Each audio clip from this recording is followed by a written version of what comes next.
let's just suggest that I am the cheapest electrician in Skipton. Is that something that I should be perhaps waving a flag for? Yeah, and also if you're not, say it as well. And it goes back to the price objection thing. It shouldn't, if you aren't the cheapest, that shouldn't become a surprise to somebody at the end, because just own that and be honest with it. But equally, if you are, then say it. Are you an electrician who always loses jobs on price? Perhaps you haven't got enough work. Perhaps you're too busy. Perhaps you'd like a different class of customer. If you want more of this, like the bombshell we've just heard in the introduction, then this is the video for you. We're looking at sales today, and we've got an absolute sales legend in the room. It is Richard Few from Sales Geek. So, Richard, your job is training salespeople, everything to do with sales. Yeah, we do work with salespeople. We also work with small business owners as well, to help them not just sell, but also help them understand what their value proposition is and what they do and how they can better service their customers. So, yep, we want to help people ethically sell more products and services. And like I say, primarily by understanding themselves better, their products better, and the audience that they're trying to speak to.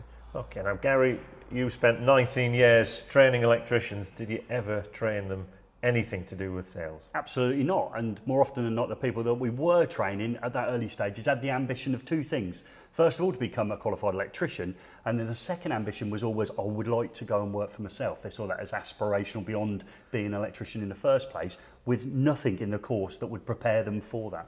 Yeah, and it's tough, isn't it? A small business person. Yep, and doing everything. Doing everything. You're chief cook, bottle washer. Yeah, you're in charge of everything. Now, a lot of time we'll see on Instagram or comments we'll get back, whenever we're looking at, oh, that's too expensive for my customers, and customer says I'm too expensive, I've lost the job on price. What do you do in that situation? So it's quite a multifaceted situation, but what some people do, which is the wrong thing to do, is to keep putting themselves back in that same situation and then try and use a level of technique and even manipulation, which goes on the dirty side of sales, to get that customer to buy your thing. The reality is either you or they are in the wrong room to start with, more often than not. That's the first thing. And then the other issue that a lot of people have, certainly on bigger projects, is they're not even there to be told that. They're not actually in the room. At the point they're sending a quote, they'll send it electronically. That person gets that quote, then goes and buys something from somewhere else, and then eventually you find out that you lost it because you weren't right on price. So you're saying an email with a quote may not be the right thing to do. That was it. That's what I pulled out of that. So I've turned up at the customer's house. I've turned up at the property, commercial, industrial, that needs refurbishment, and I put all the effort in, several hours, several days, and I just email that quote off almost faceless towards the customer. Yeah, so not only may that be the wrong thing to do, it is definitely the wrong thing to do. So with small works and small ticket item stuff, then that's okay to still do that. It's quite an efficient way to get quotes in front of people. But if you're working on larger projects and larger opportunities that you really care about, then just give it a little bit more time, because when you send that quote to somebody, you're not there while they're reading it. So you don't know how they're going to perceive it, how they're going to interpret different lines on that quote. And certainly if it's something more complex, I mean, going back to the pricing thing, sometimes it's not that you're more expensive. You've actually over-specified or over-quoted the project versus somebody else. And if you're not there to have that conversation with somebody, then it's too late. Yeah, and I mean, and we do see that all the time. There's a lot of electricians out there. We see their work in the past. You see some people, wow, it looks like you've over-engineered that job. Yep. And then there's the other end of the scale. There's people absolutely trimmed it to the bone and done say, just compliant is what we would call it. How do you gauge that from a customer side? Where to pitch that price? So I think the first thing for me is to talk about price earlier in the process. So a lot of people hold it back, they talk about everything else, then they usually go away, sit at home in the evening, pull some quotes together, fire it over on an email, and then that customer might open their email the following morning, and that's the first time they've seen the price. And the reality is, as an experienced electrician, you've probably got a pretty fair and rounded idea of what, give or take 10, 20, 100 quid, whatever the scale of the job is, you've probably got a fair idea of what it's likely to be. So tell them. And if the pupils dilate at that point, then you know that you might not want to waste your evening generating the quote in the first place. And that goes back to the wrong person, wrong room. So straight away, I'm out quoting the job. let's start with an easy one. I'm rewiring a property. You've done many properties of a similar size before. You know roughly what that price is to get that into the conversation. Yes. To get it in, this is going to cost you approximately this amount of money, gauge the reaction. And if at that stage the reaction is a very negative one, would you argue that that's the time maybe to save your time and actually leave the property and obviously go about doing something else? So before Richard gives away all his trade secrets, I'm sure he has lots more, where can actually, the people watching this, where can they get some more advice from Sales Geek? Some more advice. So you're always welcome to give me a call and reach out, but the best place is to jump on App Store, jump on Google Play Store, download the Sales Geek app. It's free to download. It's free to set up an account. There's over 60 hours worth of content. There's free video content, free interviews, and just go and explore. It's all broken out by subject matter. So there's certain things you are struggling with, like objection handling on price. There are some specific skills-based stuff in there, and they're all 2, 3, 4 minute videos, so you can watch them while you're on the road as well. And they're available for free? They're all free. Yeah, it's our gift to the world.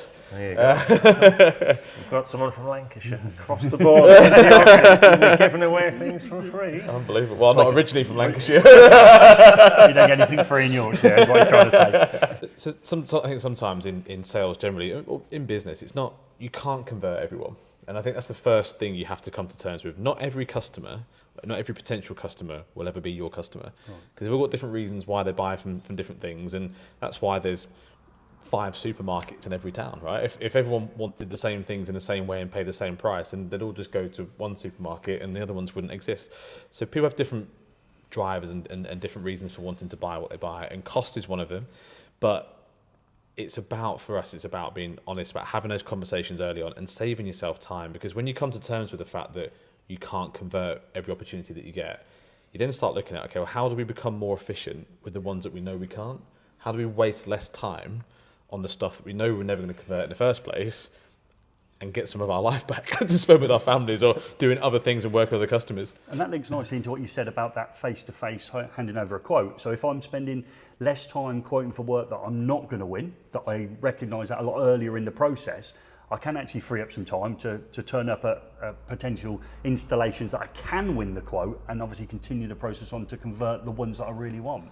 100%. And it's, time is a currency in its own right. We've talked about price and money, but time is a currency. And if you've got, in a given year, let's say there's 4 or 5 projects and opportunities that come up that you really want them. And you either really want them because it's a value that's going to help you achieve your turnover goals for the year, or it might be a project that from a photography and website perspective, something you can go and use, or you can go and use it to win more work. Most people underinvest time in the projects they really care about because they don't qualify it early enough and decide which ones we care about, which ones we want to go and work on. So they then underinvest time. And then we were talking about this off air about the whole love thing, and a lot of people don't show the customer enough love. They don't tell people that they want their business. They just send them quotes and hope that they get them. And that's not going to work. That's an interesting word as well, isn't it? Love the customer. And we said, didn't we, that process maybe start in how you're acquiring your leads as well. That the love process could be there beforehand, and it's that cold knock on the door.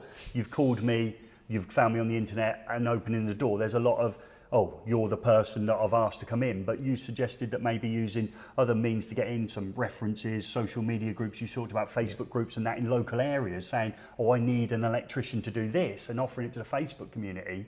That then you've had a couple of people give the same name back as a reference. You're almost excited about meeting that person. Oh, I get to meet X, Y, and Z as they open the door. There's already a relationship you didn't believe was going to be started before you got there. So the cold element of that's gone. Is that right? Yeah, and that also deleverages price a little bit. I think you are much less likely to get a price objection from someone who you've been recommended and referred to that client. They're familiar with you. They know that you've done a good job for somebody else. A lot of that risk factor is being removed for them. Whereas if you walk through that door completely cold, it's not just a price that they're worried about. It's, are you going to turn up? Is it going to be a good job? How's my house going to be left? We're scared. Everyone's house is their castle, and letting somebody in through your front door is a big thing for a consumer. So if you can build trust before you get there, because you've been referred by somebody else, that's a massive step in the process. Yeah, and is that? Do you think the tradespeople tend to do a good job of marketing themselves? Some are better than others, and I think again it's understanding who is your audience, and most tradespeople will operate geographically, and they're actually part of that community. They live and breathe in that community, and the kids will go to local schools and they'll drink in the local pubs, and like everybody else does. And so sometimes it's about just being visible, about being part of that community. And we talked about social media. You mentioned Facebook. That is most of the time that I see. So sitting on the outside as a consumer, someone who would use tradespeople, that's where I would go. Right, I would go to Facebook. I'd either use the search bar, and I'd look for electricians in Clitheroe where I live, or I'd go and ask people that question: can anybody recommend an electrician in Clitheroe? And that carries a lot of weight with me. I'd probably rather go there than Google. But if I go there and somebody recommends somebody, you then got to think about the journey. So when you get tagged into that post, what do people see when they land on your Facebook page? Have you got reviews? Is it tidy? Have you got clear imagery? All those sorts of things. So that's the first interaction. You get mentioned a few times, they look at your company Facebook page, then they might drop you a message or a call. Did you respond? Has it been 3 days since you replied to it? And that whole customer journey starts from that point. And that, for me, when it comes to the price thing, if you've done all of that stuff really, really well, I promise you that less of those conversations will take place at the end of the process. Okay, so to flip it round, what if you're doing that really well? You're focusing on the areas you want to win business, and in these times we get a lot of feedback from electricians are incredibly busy. Yeah. There's 6 months of work out there. They're not taking on any more work. They're not going to quote any more work. How do you deal with that scenario at the moment? So there is a lot of that going on, and as a customer, I can tell you that we were on the wrong end of that last year for certainly for our garden, the landscape gardener. And actually, although you're busy and that's great for you, these people that you are not replying to and not responding to messages, not answering the calls, or not giving quotes to, are your future customers. And more importantly, they also hang out with all your other future customers as well, because they probably, again, live in the same town, drink in the same pubs, take the kids to the same football clubs, right? So word spreads quickly. So for me, being busy isn't a good enough excuse for poor customer service. At the very least, you need to get back to people. You need to acknowledge that. And if you can't do it, you can't do it, but tell people. And I think most customers' gripe is we never even heard back. Not clear communication to say, initial point of contact, we'd love to do this, but we can't do it for 4 months. Often it's just no communication at all, and that's when people start talking badly about you. And is that another opportunity? So I've got 6 months' work, fantastic. Isn't that an opportunity maybe for me to grow my business? At that stage, to maybe look at having somebody else come into the business. So I've got maybe 3 months' work, so I can start booking in extra work.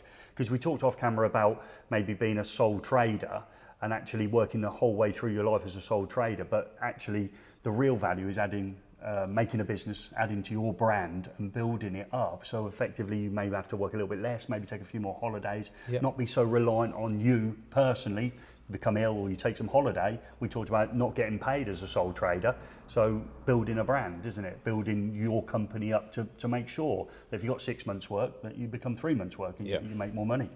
Yeah, I think that is a mindset thing, and it's a life goals thing. So it depends on what you want to do. If you want to be self-employed, on your own, doing your own thing, and you're okay with the fact that then makes it slightly harder to take holidays and do things, and that the harsh reality is in 20, 30 years when you retire, you are going to close the door, and there isn't anything there to move on or sell on or whatever. You could be putting that same amount of time and effort into building a business that has some value, and having a few other people around you and a few other guys out in the field in vans and building an asset and building something that becomes part of your pension fund. And I think when we see people go down that route and understand that they are business owners first and electricians second, that starts to shift the mindset a little bit into, oh, hang on a minute, yes, I'm qualified to do this. This is my asset. This is the thing I can go and monetize, but actually I'm in business. That's it, yeah. I'm a businessman. How many electricians call themselves businessmen, Gordon? No, not very many. And if you start a business from scratch, you're actually everything. You are. You're the everything person. You're the accountant, the VAT collector, the debt collector, plus your electrician. But is that part of the problem, that electricians ultimately are selling their own time? Yeah. Unless they're making massive markup on product, which doesn't really happen anymore. How do they get around the fact that they've actually got to get on with the day job? They're on that job and that customer wants it finishing on time. They're behind schedule because everybody else was so bad on the job. Their head's in it. How do they build time to give that great customer service? The first step in the process is being really honest with yourself about the stuff you're not good at. So we've all got things we're good at and things we aren't good at in life, and my list of stuff that I'm not good at, including electrical installations, is on there. But it's what are my core activities? So any business, we talk about major time and minor time. So major time are the things that they earn you money. So for an electrician, that is whilst they're on their own, that's been on site doing a work so you can raise an invoice. That is major time. Minor time will be admin, maybe even sending quotes, chasing this up, checking that out, taking inbound calls, whatever that is. So the great thing is now we live in this kind of gig economy. There's people out there that can do this stuff for you. So yes, it might be scary initially to start spending money on some stuff, but actually by spending money on let's say a virtual PA who starts taking those calls and sends out a few quotes for you or chases a few payments or does some stuff, yes, that might cost you a few £100s, but how much more time have you either got back for your family or how much more time have you got back to go and generate more income through the things that you're skilled at doing? Or give the care to those big projects that you really want to win. Exactly. Yeah, and we talked about, didn't we, that all of a sudden then at the end of a day you'd get a set of emails focusing on the customers that are winnable, yes, and not all the other stuff. So you actually thin down that, and that goes back to the original thing about being in the wrong room. So all of a sudden now you've got a set of emails from your virtual PA, and when we say virtual, it's a human being on the end, it's not an electronic person, virtual PA, that will send those. And you said also that they could send out quotes, and they'd also chase up money and things like that, this service. They do. I mean, there's tons of them out there. There's a whole economy of people in that kind of virtual assistant space, and they do an amazing job. You know, the infrastructure they have now, they're answering the phone as your business, and they're dealing with that customer feels like they're engaging with your business, and actually it's relative in cost to the value that it provides to you, your business, the time it gives you back. And I feel sorry for a lot of guys that are on the tools because they spend the whole day on the tools and then have to do everything else at night. And I've got friends that are in that space, and that stops them doing their hobbies, seeing their friends, seeing their family, and like you can get a lot of that stuff off your plate. So not only will you be more effective and more efficient, but like you're not going to burn out either. Like it's a tough gig. You guys are doing manual jobs, and you don't want to spend your whole evening with your head in front of a laptop. Doing the things that we suggested at the start that you probably weren't as good at as doing the stuff that you do in the day as being an electrician. And that probably brings us into the next bit. So if we're potentially not the best business person in the world, and we have those issues around price, we're not very good at upselling either. Yet there's great examples out there of upselling, and this is one of my favourites, and you'll probably use this when we've left us, is that when I drive up to McDonald's and I ask and book my meal, often I'm asked the question then, would you like to go large? And they haven't met me at this stage, so they would know I am. But we're never offended by that moment, are we? So would you like to go large? Sometimes you say yes, sometimes no, I definitely want a medium size when you go to the next window. But as electricians, we're probably not very good at that, are we? And not just electricians, to be fair, everyone's pretty poor at it, but actually it goes on all the time. And you know, McDonald's is a great example. You know, when you go to a restaurant and somebody asks you if you want an extra glass of wine, or you see it as good service. And I think we build up as individuals, we build up this own fear in our own heads about how we're going to be perceived by offering or giving somebody the opportunity to do something else with this. But actually, by not doing it, you could argue that you're not providing a particularly good service to that customer, and often people do want more. They want to understand what else they could do, and how else you can help them. People naturally engineered that way. They want to know, and by not telling them or showing them, it doesn't have to be said. Sometimes it can be written. It can be on a leaflet. It could be on the bottom of the quote. It could be you could position your other products and services to people in some quite subtle ways. But if the biggest crime for me is if you go and do a job for someone and 6 months later they go and buy something else from someone else, which is something that you could do. Yeah, that is absolute sacrilege as far as I'm concerned. Yeah, so, I mean, I'm thinking practical examples. We do a lot at the moment on EV charge points. You've got to fit an EV charge point at the customer's home. You've spotted where they're going to put that charge point. It's going to be dark at night. You're going to be coming home in the wet. You're not going to be able to find your charge point. Would you like a light point putting there? Yeah.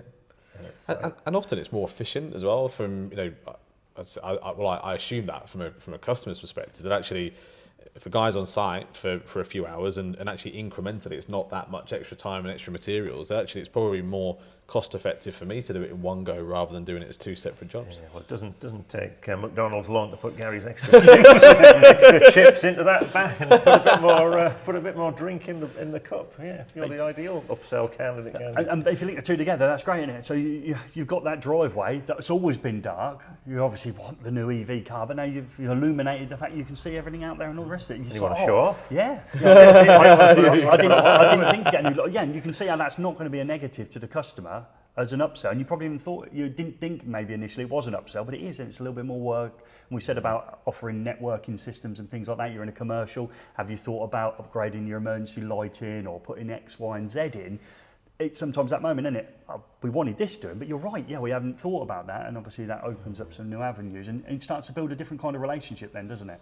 It does, and you become almost a person of authority at that point. And they'll probably come to you for other things that you can't do as well. And then you can signpost them to other people that you might know in other trades that can help with other things, and then.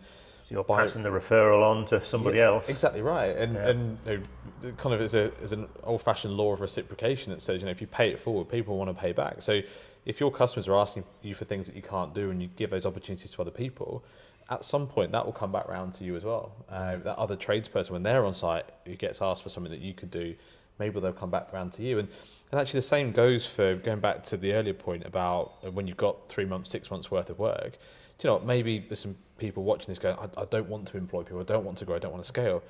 Well, what about finding some other people who you believe to be as good as you are, what you're doing, and why don't you refer them into the customers that you can't service? Because some customers won't wait that long.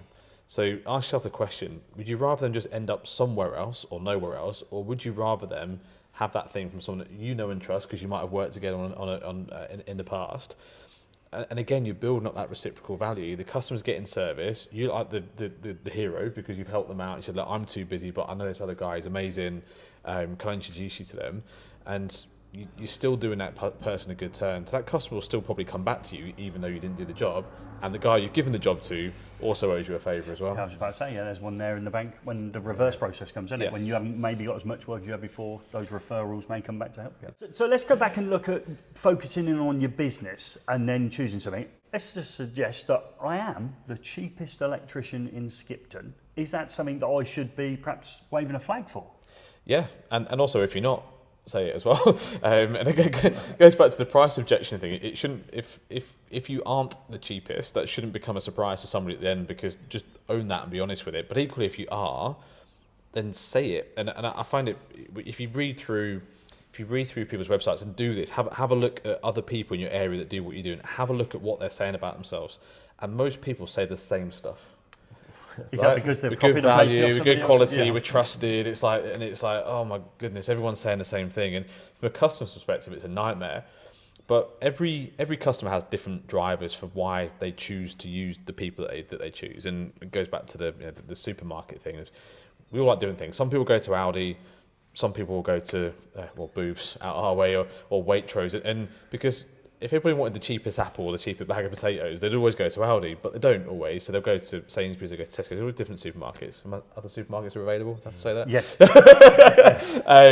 But ultimately, it comes down to and not everyone is price driven. Some people are time driven. They want to buy from places that are convenient to buy from. Some people just want to do business with people that they know. And it's about picking your lane and understanding who are you and what's your identity to the outside world. Because the worst thing you could do is attract customers who aren't your perfect customer. Yeah. So you could lose a job on price because you're actually too cheap. Potentially. Yeah. I think we've all done that. We've gone and got quotes for things like, well, wow, that doesn't feel right. That can't be right. We'll go with the guy in the middle, or we'll go with the more expensive. And we upsell ourselves all the time as customers. Whether it's when you're buying a car or you're buying a house or you're buying a toothbrush off the shelf at the supermarket, we constantly upsell ourselves. And often we don't go for the cheapest thing. There's always a slightly aspirational side to people. If they think they're going to get a better job done quickly, and time's a massive one. I think we live in a world now where people are massively time poor. So that's why McDonald's is still going from strength to strength, 40 years on. That's why Amazon's the fastest growing business on the planet. All these businesses save people time. The way you order taxis now is quicker, right? We jump on Uber, we do Tinder, dating apps. Everything's quicker. Everything's about speed. Everything's about spending less time doing other things because we've got less time because we're working long hours at work. So I'd also say to you, how easy are you to do business with? Even if that isn't your USP, like, if you are hard to buy from, if you are hard to get there to do the quote, if you're hard to get a time frame from, then you are standing in the way of your own success, because people haven't got the patience for it anymore. They'll just go to the next one. They'll find the next person. and there's an electrician that we follow a lot on eFIXX Home, Rewire up in Scotland, whose trades on the back of time. Yeah. So he will, and at first people thought it's just about getting in there, crashing it in as quick as you can and getting out. But as that business has progressed, he's really homed in on the fact that he's quick, but he's also good, and he's not the cheapest. And I think it's pretty open when you look at his posts he puts on social media. That you know exactly what you're getting. And that business seems to be thriving. And you took what you said at the start, focusing on the one thing, whether it be your cheapest, whether you're not the cheapest, and for him, speed, isn't it? I will rewire a property in a day, 2 days, 3 days, whatever the size of the property is, and that's it. And people will pay a premium for the lack of inconvenience. Exactly. The fact that after 3 days, they know that job has been done, and there's a small premium for doing that. And that's a way to obviously build a business, is actually focusing in on the one thing that that you want to go in on. And you can't be all things, because if you try and be all things, you won't have a business. You'll run out of money ultimately, because if you're the cheapest, quickest, best, you're going to run out of money at some point, because you're not going to have enough. You'll not be charging enough and have enough gross margin to do the other things, and it goes round. But also you'll confuse your market. And I think if you are the cheapest, then just in big letters on your website, whatever it needs to be, we will beat anyone. We will beat any quote you get from anywhere else, ever. And if you're not, do you know what? We might not be the cheapest, but we'll be there in X amount of time, or we get every job done in this amount of time, or our customer service levels at X, or whatever your thing is. Say it, and just stop using bland language on whether it's your Facebook page, whether it's your website, whether there's a real lack of competitive advantage often. The big frustration for me, and I see it all the time when we talk about focus, the number of electricians' vans, I always see down the side, domestic, industrial, commercial. Or variants of that, DIC, or something. And it's, I don't believe, as an electrician, you can be an expert in domestic, commercial, industrial. You'd have an enormous van for one to carry all that kit. So when we're pulling out of this, then for me, so I'm looking at maybe from the electrician's point of view, you've got different backgrounds for you, is to focus in, perhaps remove the emails, make it a little bit more personal, your service, because you've narrowed the number of people you're actually touching and affecting, and then work out whether you want to be maybe a sole trader, or maybe your business is going to grow, and how are you going to grow it, and actually work with it. So the 6 months example was take on more people, grow the business, etc. But just laser focus, I would suggest, is what we're suggesting at this point in the video, aren't we, Gordon? It is, and on that bombshell, Gary, laser focus suggests you get over to Sales Geek or look up on the App Store. Check us out on the App Store. Get on the App Store, download that free app, and get stuck into some of those fantastic training modules, because we will be soon. I mean, fantastic. Thanks, Richard. Thanks, guys. Thank you. Thank you.